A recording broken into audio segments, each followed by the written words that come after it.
A wider chat about Arsenal also later in the show, but Max Dowman, 15, he started. How impressed were you with him? Incredible. Arsenal have the look of a title team to you. Yeah. Without any hesitation, I must remind you something, is that you would say to me it's like that every year, but I believe that this year is it's really they're equipped to deal with any kind of problems. Well, let me just point out to you that some very good judges have tipped them to win the title this year before a ball was kicked. Who was that, Richard? Yeah. So they're not surprising me. But when you say yes without hesitation, what is required to win a Premier League title? When they lost Havertz, Saka last year at the end of the season, it was too much. But this year you have Madueke, you have Eze was creative. They lost Odegaard last year in a crucial moment. And Eze this year can replace. You have Martinelli, Trossard. You have at the back as well. They bought Mosquera. They're down the flanks. At the back they have a replacement. You have Lewis Kelly, doesn't get in the team at the moment. He's in the English national team. You know, so I think they have a most complete squad compared, for example.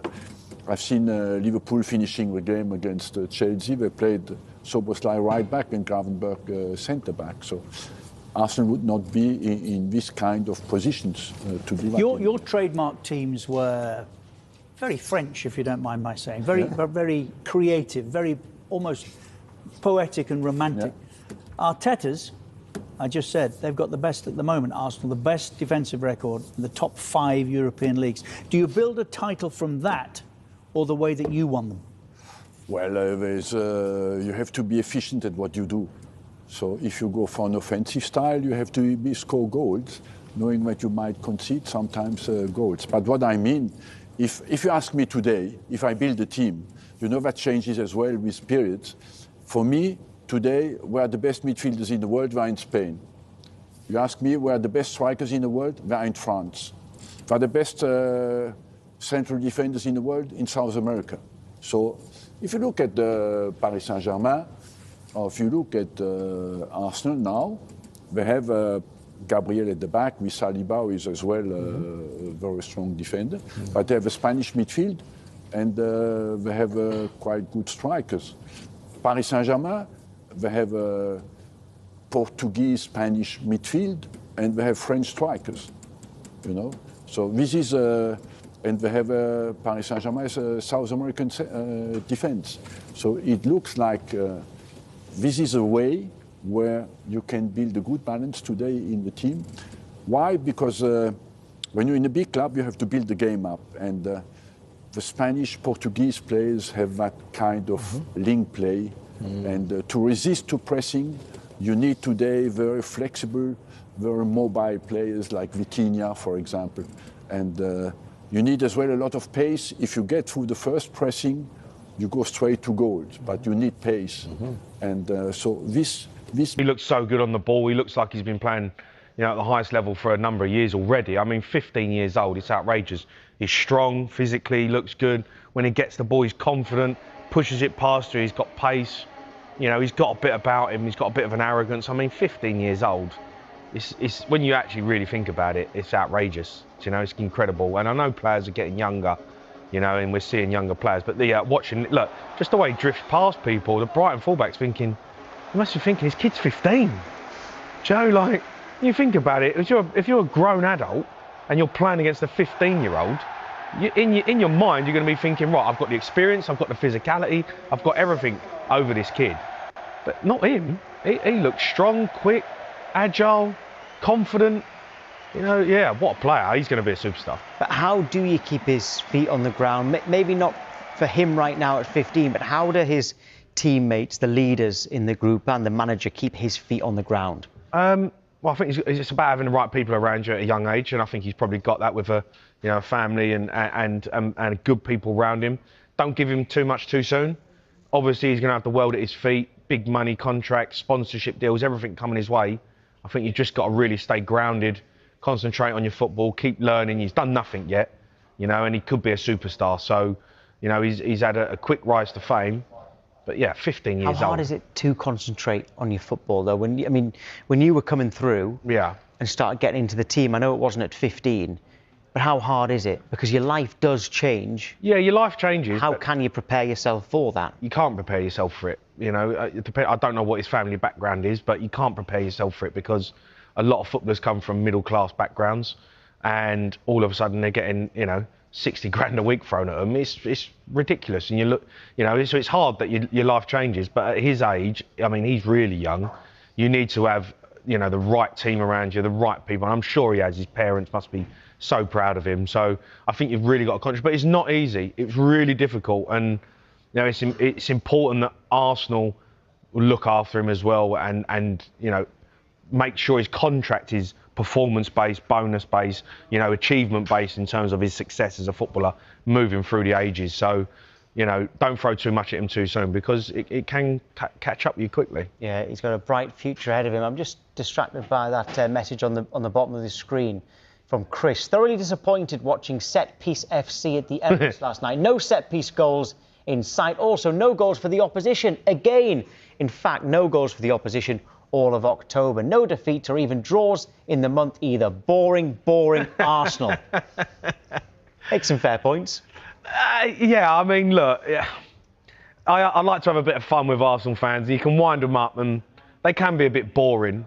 But, set pieces, we've seen this season, they're a massive part of the game. They've always been a massive part of the game. And Arsenal are the best at them. Do I think they're thrilling to watch? No, because I think they could destroy teams more with the players that they've got and the style of football they can play. But they do sit in and they are quite boring to watch. But they don't concede. They don't concede a goal. Like last night, they go 1-0 up. I'm like, they're through. And they're playing Brighton. But Brighton didn't really look like scoring apart from the first 10 minutes. But as soon as Arsenal get their noses in front, they're just so good defensively, so organised as a group of players. And no matter who comes in, that's instilled in them now. So, yeah, look, it's hard to watch in terms of being a Spurs fan, but you have to respect what they're doing as a club right now. And if you look at their starting lineup, what did you make of it? I mean, Kepa, White, Mosquera, Nkapie, Lewis Skelly, Norgard, Nwaneri, Marino, Eze, then you had Dauman, Harriman, Anus. So that's the starting lineup, which is still strong. Yeah. But also on the bench, Gabriel came on, Timber came on, Rice, Saka, Trossard came on, Gyökeres unused, Calafiori, Zubamendi and Raya unused. Yeah, but I think that's how Arteta's done it. Arteta's done it the right way. I think Arne Slot got it all wrong. He's played a second string side, players but still decent players. The players who are on the fringes, who are not playing week in, week out, but you want to get them game time. That's what the Carabao Cup is. You've got a 25-man squad, and you've got to use some of them. And the Carabao Cup, they've got a really good squad now, Arsenal squad, and he might want to make changes, so I'm going to have the big boys on the bench, and that's what he did. Saka come on and scored, Rice comes on, so you're looking at it saying that's how to manage a squad. That's a manager who wants to compete in all competitions. Arsenal are competing in all competitions this season. Liverpool, they threw the towel in last night, they didn't compete. That was not a competitive side. That is not a team that you can put out on a pitch against Crystal Palace and think that you can win. He knew that team was going to get beat, Arne Slot. He was hoping they'd put in a performance, but he knew they were going to get beat. Arsenal, the complete opposite. They want to win the trophy because you saw that last night with the players and the performances. We're running a poll this morning, and the subject of the poll is how many trophies can Arsenal win? We're asking, can they even win the quadruple? And at the moment, 47% actually say that Arsenal will win no trophies this season. It's been hijacked. Only 9% says the quadruple, 2 is 15%, and 1 trophy on 29%. Yeah, but almost half saying they will no trophies this season. And Jamie, although you would love that, you don't agree with that, do you? No, I think they're going to win something this season. What that is, it looks like the Premier League is they're looking like the team to beat. Don't concede goals. You can go a long way in all competitions if you don't concede. So I think this is the year. I'm going to have to accept it. I'm coming round to it, Tom. It's not been easy. But, every week when I keep seeing them keep a clean sheet, I'm having to accept the fact that they are going to do it, especially with Liverpool and Man City as well, not quite being the team that they are. I think it could be Arsenal's year. Hey, never know. Might be Bournemouth. Come on, Bournemouth. I gather that you had an issue with something that Brighton manager was wearing. Look, Tom, what's he wearing? I mean, come on. Look, listen, you want to be cash and you want to turn up, then, wear a Brighton tracksuit and a Brighton coat. I'm not having this. You're not Pep Guardiola. You can't get away with that. I was disappointed. Like, that sets a precedent in the side and the mentality of the group. The gaffer's turning up wearing that. But so you don't have a problem with Pep Guardiola wearing something like that? No, Pep can wear what he wants, mate. He's won it all. Pep can wear what he wants. He's won the Champions League. He's won 4 Premier League titles. He can wear what he wants. He's Pep Guardiola.